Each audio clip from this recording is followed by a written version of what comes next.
Oh, we're gonna stop. No, it's okay. Well, actually, maybe we can put that way. Yeah, that way it's out of the way. And she.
like, I think they're around 5 All right. Maybe I'm just being She petty. got help to me today. Or maybe it's just. Oh, it's actually a question you're asking. Yeah. I was like, yeah. I wanted to.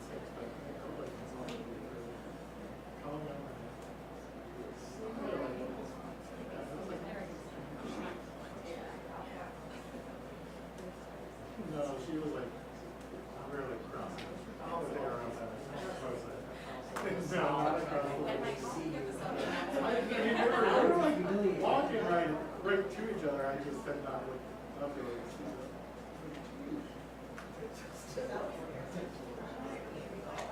Well, it was just funny too because like they literally been writing about the committee to help their staff and specifically.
I tried different every he walks in and walks out. This is hopefully that's. Every other one's kind of.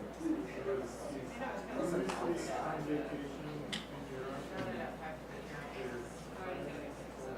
Which has become a bit like There's some special showing, it's like, maybe it's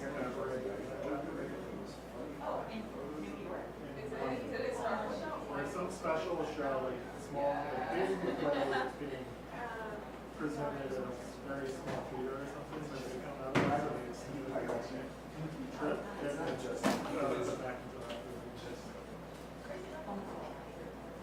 So it gets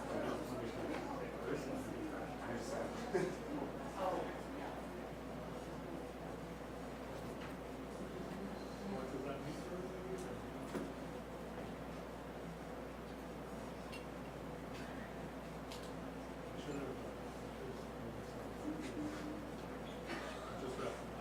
Now you're just creeping me out. That's great. This guy here. Wow. All right, good afternoon, everyone. Thank you for being patient. I know today went a little long, but how about we just go ahead and get started? Is that okay? Oh, sure. Yeah. Oh, do you mind if I just hold it? Thank you. I appreciate it. It's just easier so I can read my question and stuff. Hi, Mayor. How are you? I'm doing well. Thank you for Good. asking. You know, we're all doing our prep stories for the DNC, so I have a couple of questions about that. You know, in 1996, Richard M. Daley said he felt like the father of the bride as he prepared to host the DNC. And I'm just wondering, do you have an analogy as you prepare to play host about how you're feeling, you know, if he was the father of the bride, you know, how are Yeah. you feeling? Well, I haven't heard that reference ever in my life. Well, look, I'm still very much excited about the opportunity to showcase, the greatest city in the world. The goal is still very much the same, is to have a safe and a vibrant convention that launches President Biden and, of course, Vice President Kamala Harris back in office for another 4 years. Their work that they've done over the course of these first 4 years are critical to Chicago's mission to make sure that we're providing mental health services, building affordable homes, investing in our young people, and of course, keeping our residents safe. So, I don't really have a full reference in that regard, but I will say that I'm, very much excited and proud of the work that our leadership team has done this far.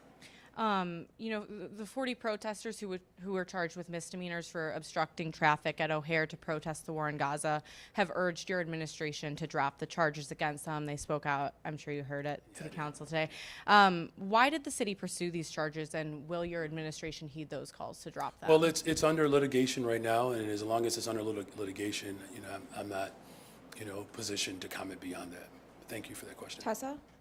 Hi, Mayor. Hey. I was wondering, Trump's assassination attempt and the security lapse that happened with that, and also police had killed a man outside of the RNC yesterday, the other day in Milwaukee. That really raises the security stakes ahead of the DNC. What level of force are you ready to condone for police to quell political violence that may arise? Well, there's no place for political violence in this country. I can tell you firsthand as a former social studies teacher and, of course, as a descendant of slaves, I can tell you political violence is horrific. What I can say, though, is that there are two different scenarios. There's preparation for a convention, and then there's a rally, right? So there's different developments that take place as a result of those particular functions. What I can say is the city of Chicago has been rated the #1 city to host conventions. We're really good at what we do. And so our local police department will continue to coordinate with our Secret Service and do everything in our power, of course, to make sure that it is a safe and vibrant convention.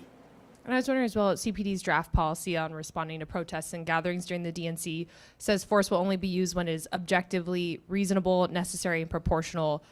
In your view, when is force objectively needed? Well, look, constitutional policing, that's the goal.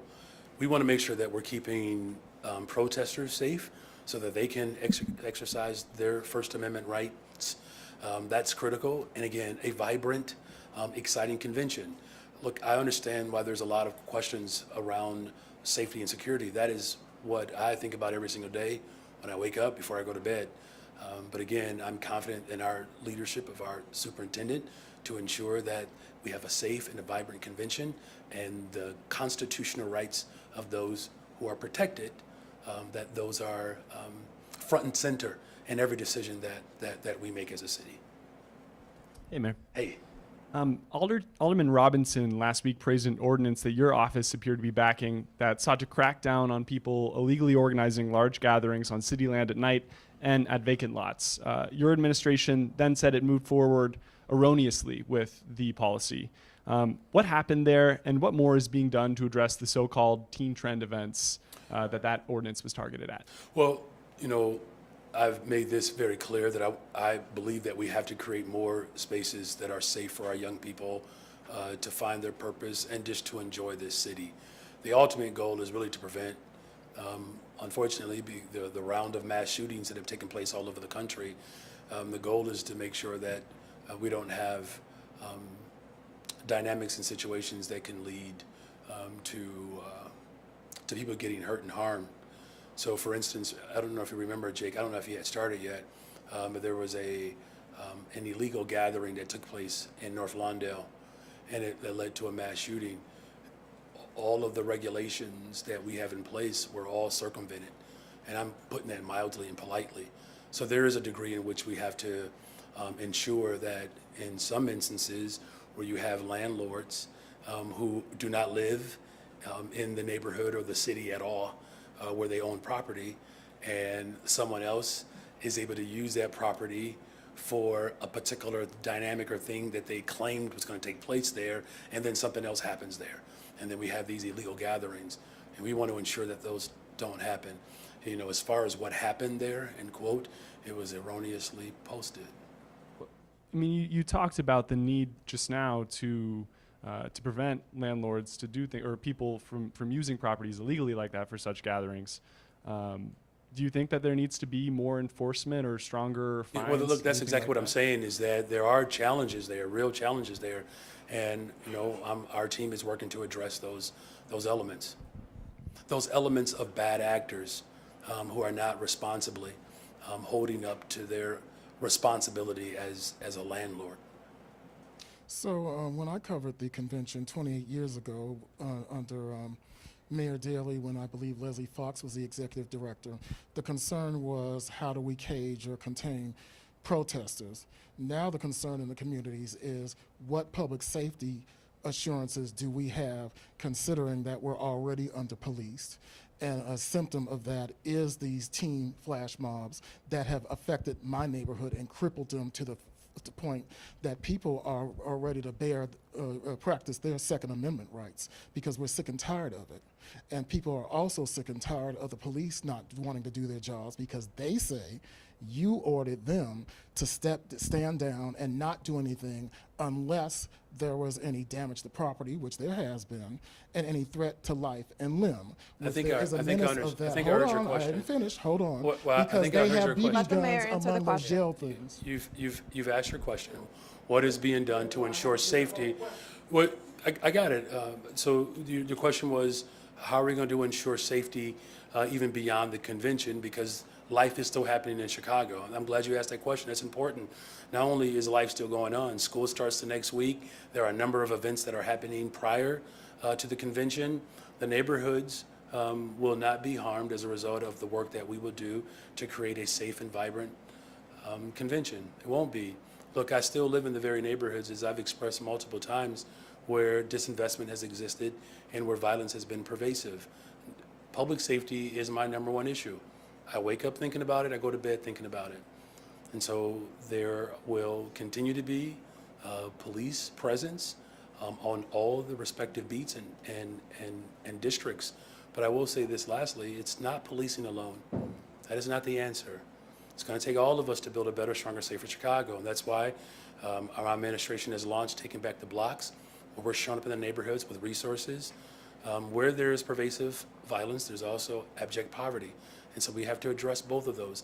But again, policing in and of itself will do its part even during the convention. Thank you for that question. My neighborhoods, my surrounding neighborhoods in my area aren't impoverished, and they want fines. And they want the money from those fines used to reinvest in community policing and a specific public safety plan for our areas and a general public safety plan. Well, we have the public safety. Yeah. No, look, you're right. It's about accountability and opportunity. Those investments, we're already seeing the fruit of that. $1.25 billion investment for neighborhood development as well as housing. But we also have 27,140 roughly young people that have jobs this summer. That's a 32% increase since I've been in office. So the vision that I'm carrying out is reflecting the values of the city. I think We're that's going to it. Sarah. We're going to Sarah. all right. Thanks. Good afternoon, Mayor. Good afternoon. As you know, the CPS will be voting on a budget next week, or the school board will be. Are you still tossing around the idea of a long-term, high-interest loan? Well, as you know, there's been structural damage to our public schools for a very long time. The Chicago Public Schools, the Board of Education, my office, we're all working together to ensure that the children of the city of Chicago receive a high-quality education. One of the things, of course, that I've been very clear about, and all of us are on the same page for the first time, we have shifted to evidence-based budgeting. This funding formula allows for equity to be the top consideration, or really the model for how we fund our schools. Now, as a result of that shift from previous administrations to embrace that model, the state of Illinois, they're clear that the city of Chicago and our residents, it's a $1.1 billion investment from the state of Illinois by adhering to the funding formula model that they actually have accepted. Now, as far as what we do in the meantime, I can tell you this emphatically. As a former public school teacher and as someone who relies upon public schools, my children, for the first time in the history of Chicago, the mayor of Chicago actually sends their children to Chicago Public Schools. I'm not going to tolerate cuts to our children. Not going to tolerate it. And so there are a number of considerations that we have to make to ensure that our children get what they deserve. So Are you still considering the As high I said, interest I loan? have not changed my mind about investing in our children. I will never change my mind. Does that mean that you're butting heads with your own school board? Well, what it means is what I've said, that I'm not going to accept cuts to the classrooms, to children. And the state of Illinois, and thankfully, the leadership of Leader Will Davis, which the funding formula was shifted, the state of Illinois rightfully owes the children of Chicago, the families of Chicago, $1.1 billion. But here's the dynamic and the element that I think we all should understand. It's not just our school district. I'm the first one saying it out loud. They're going to owe the second largest school district, U46, more resources. School districts in Waukegan, Tams, Illinois, East St. Louis, all of us are going to require the state of Illinois to up its investments in our young people. It's worth it. I can tell you, I'm a product of public schools. Most of my staff, my chief of staff, chief operations officer, product of public education, it works when we invest in it. Good afternoon, Mayor. Good afternoon. As I'm sure you know, there was reporting in the last 24 hours about the potential removal of the George Washington I knew statue. that was coming, because the way you were just grinning, it's just like, I was going to be the first to ask about All it, but right, I want to frame it in this way. As a former just teacher, ask the question. No, I'm where teasing. do you stand on public monuments depicting figures or events with mixed legacies, and will you be implementing any of the recommendations from the Monuments Task Force to remove or look at problematic monuments? No, look, first of all, well framed, right? Because there is a task force dedicated to this, and this wasn't not just confined to Chicago.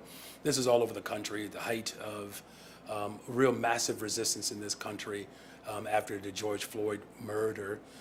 It really challenged our country to look more critically around how we may be perpetuating the very violence that we claim that we want to disrupt. And so, first of all, look, this is not top of mind right now for my administration, admittedly. And I appreciate you framing it as a former public school teacher, because now I feel a little extra pressure. But it's not top of mind. I mean, yesterday I was on the west side of Chicago in my neighborhood delivering $5 million for flood victims, right?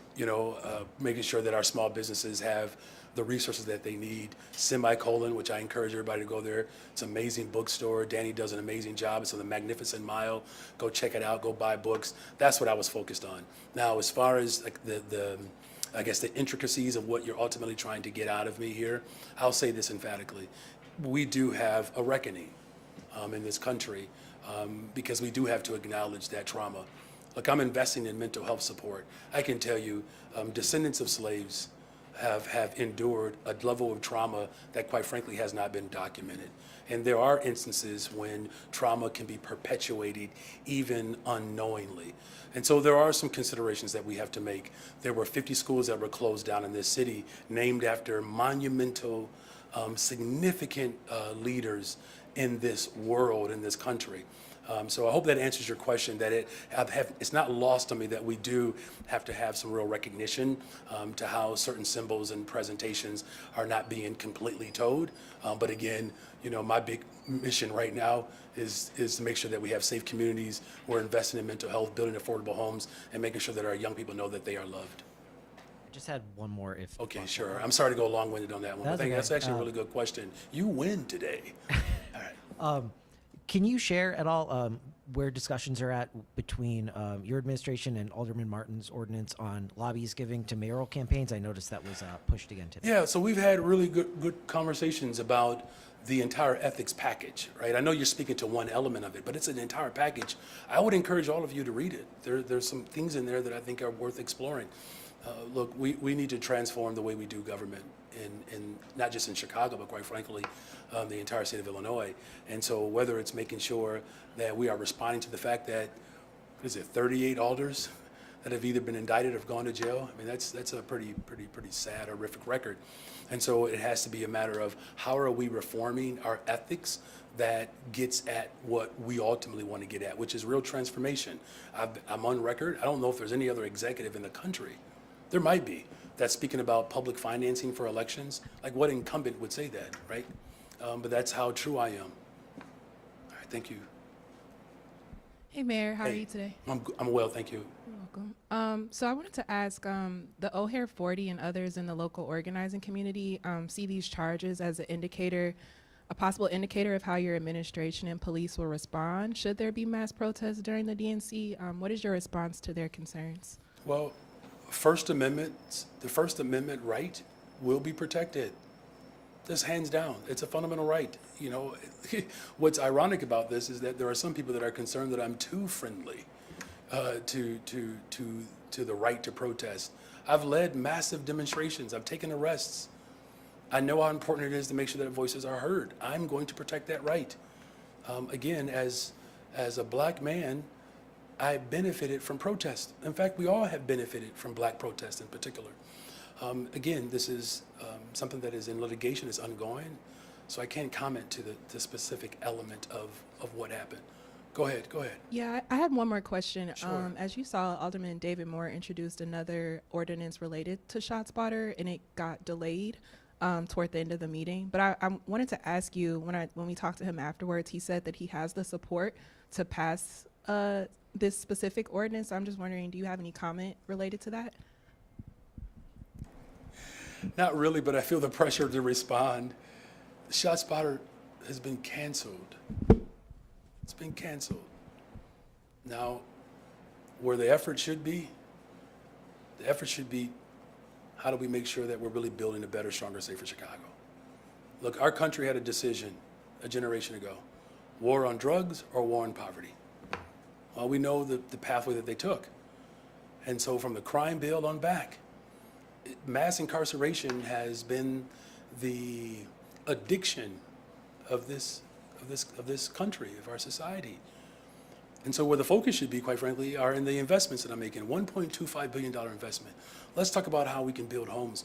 We, in the 20th Ward, the 9th Ward, and the 24th Ward, vacant land going to local developers to build homes. That's what people are talking about right now in my administration. In fact, the last thing that I'll say to this is that, as you know, the business community has really stepped up. $100 million that they've added to CVI. We had that report last week. That's what I'm talking about. That's the jam right there. Because now you have the governor, you have the president of the United States of America, you have the Cook County Board president, you have the mayor of Chicago, all talking about root causes and how we stop gun violence. Here's what I would recommend. Join the in crowd.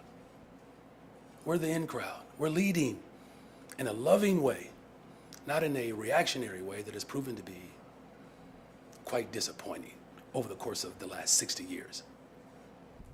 Lee? Hi, Mayor. How's it going? First of all, I'm well, and I thought you went away.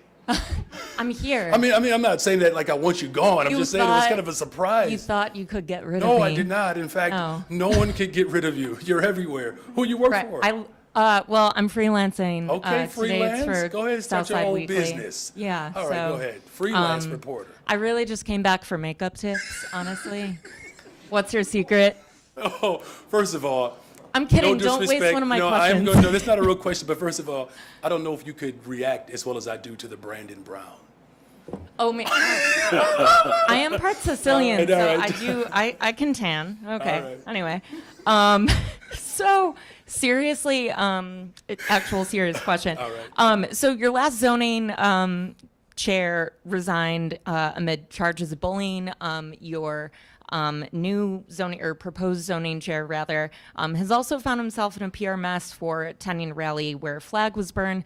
Just wondering if you can kind of tell me a little bit behind the rationale of this latest pick. I mean, in all honesty, why not go with perhaps a more diplomatic alder to take some of the heat off your administration?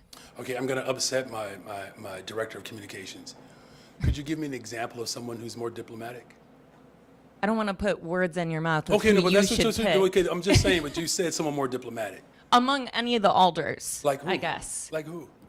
I'm asking you. Who, Okay, no, who else because might... you offered up a characterization that somehow the one that I put forth is not diplomatic. That's all. And so, okay, just stay with me. I'm just saying I do appreciate the question, Yeah. but there's an assumption there.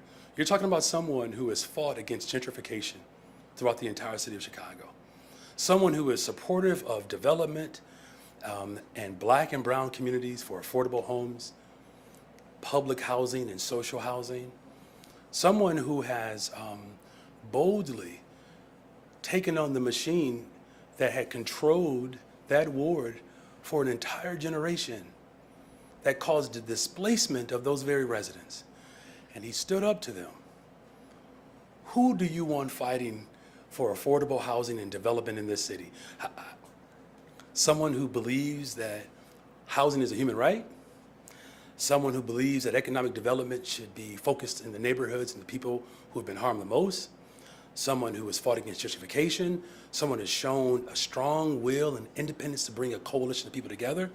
That's the kind of person you want, and that's the kind of person that Cesar Lopez is. Yeah, let me just phrase it this way. I guess Byron Cesar Lopez has been in the media a lot over the last couple months, and it seems like he keeps landing in hot water. So I guess I'm just wondering, what was the rationale behind your administration of selecting somebody who seems to keep inviting criticism, and it seems like it's putting more heat on your administration? So that's why I'm just trying to kind of understand what the strategy there was a little bit. So there is no heat. We are a cool, collected, calm administration. There's no heat. I'll give you the rationale one more time. He has fought against gentrification. He is clear about the need for economic development as well as affordable housing. That's what the people of Chicago want.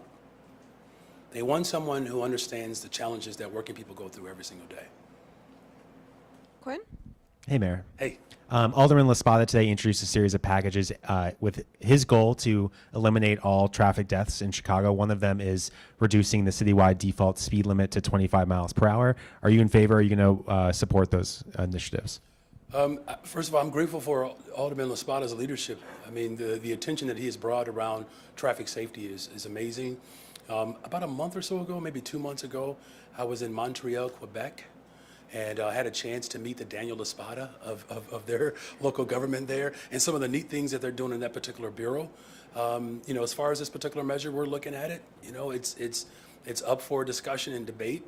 Obviously, there are things that all of us will do to tighten, to strengthen, to provide structure and support to the best of our ability to ensure traffic safety. So I'm excited about the fact that we actually have something that we can debate and look through. The suits that Quebecois Dan LaSpada must have must be quite a look. Second question on the DNC. What is wrong with you all today? Started off with me getting a picture as soon as I walked in here. You all are great. You reminded me of my 8th period class, by the way.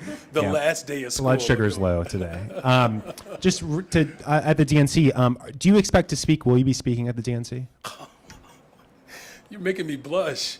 Look, my main focus right now is ensuring that we have a safe, vibrant convention that propels President Biden, Vice President Kamala Harris back in 4 years. Look, I'm not trying to obfuscate your question.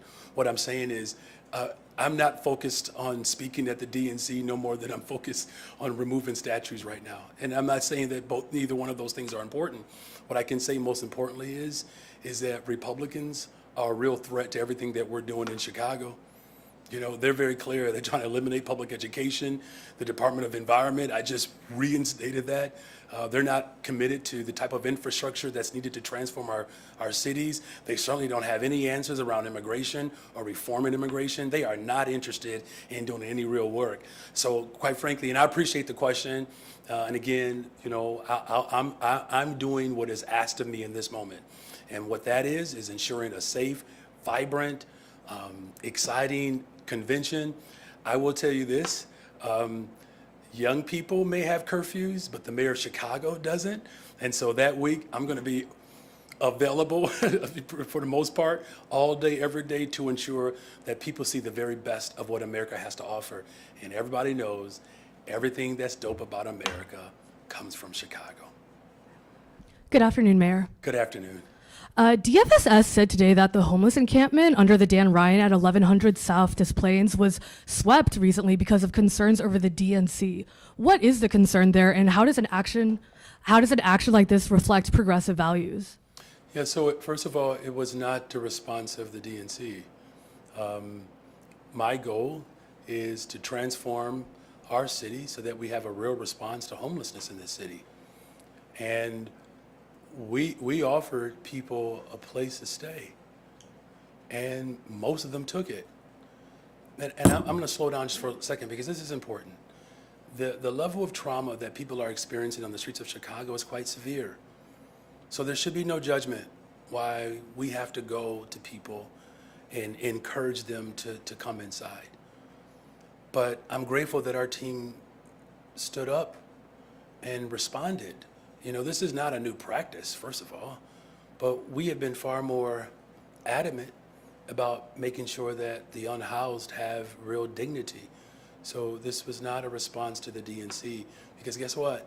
It's not like because the DNC is here that they're not homeless people in the country. And it certainly doesn't mean that homelessness is going to go away once the DNC leaves. I have, for the first time in the history of Chicago, and I'll close here, we have a chief homelessness officer. It's never existed before. Can I tell you how serious I am about this? My brother, who had untreated trauma, died addicted and unhoused, would never treat people the way I'm going to treat people the way I believe the system should have treated Leon. So when did your administration make this decision, and did the alderman ask you to as well? No one has to ask me to lead. I just do it. In the words of Shaka Khan, I do it naturally. This has nothing to do with the DNC. You've known me for some time. I've been telling you that there's 70,000 unhoused people in the city of Chicago. I don't need a convention to lead. And I certainly did not need the convention to become mayor of the city of Chicago. The Sun-Times reported that in moving the people from the encampment into the hotel in, I believe it's Streeterville, that people were then moved out of that hotel to make room for them. That sequence is just off. Here's the simplest way I can put it. There were a number of locations where people accepted housing, number of locations. There are instances where room is made, but in this instance, I don't know how they're coming to that conclusion. The ultimate goal is to make sure that we secure shelter for the unhoused, but I shouldn't say the ultimate goal. That's one goal. The ultimate goal is to build a unified system. I'm grateful that the state of Illinois has expressed and has demonstrated its commitment to this, and our chief homelessness officer, Soto, will be releasing a 5-year plan. Chief of staff soon, right? Okay, she's working on it. And separately, why was it appropriate for taxpayers to be on the hook today for the vote? They voted to agree to the severance package for the former chief procurement officer, and it was not disclosed the financial settlement involved in that severance. Why is that appropriate to taxpayers? The person who has been removed was paid by taxpayers. I'm paid by taxpayers. So the settlement is consistent with how all public employees are paid. Police officers, firefighters, that's all. So now the city will have to pay out her severance in addition to the salary of Well, you're going to have to pay for someone else's salary regardless, right? That's just a part of the work. But here's the bigger picture here. There were 50 alders who voted for this measure. You know why? Because everyone is in agreement that we have to do development better, faster, and more equitable. They're trusting my leadership here. They're trusting my leadership. The way we distribute contracts in this city has long been it's been a sore spot for the city of Chicago, where we're not providing real opportunities for taxpayers to benefit from the investments that we're making. Today, of all days, is a very clear indication. When I talk about $1.25 billion of an investment, when we talk about the airlines deal, when we talk about Google, Chase, The fact that we are the #1 relocator for corporate headquarters anywhere else in the country. The fact that we are doing development downtown, changing office spaces into homes and making them affordable. The Cut the Tape initiative. You know what today said? That the city of council recognizes my leadership in this moment, and they trust me. They trust me. Are there any other questions today? All right, you all enjoy the weekend. Thanks all. All right, thank you. What initiatives do you want to take the delegates to take to the convention? Since a lot of them are.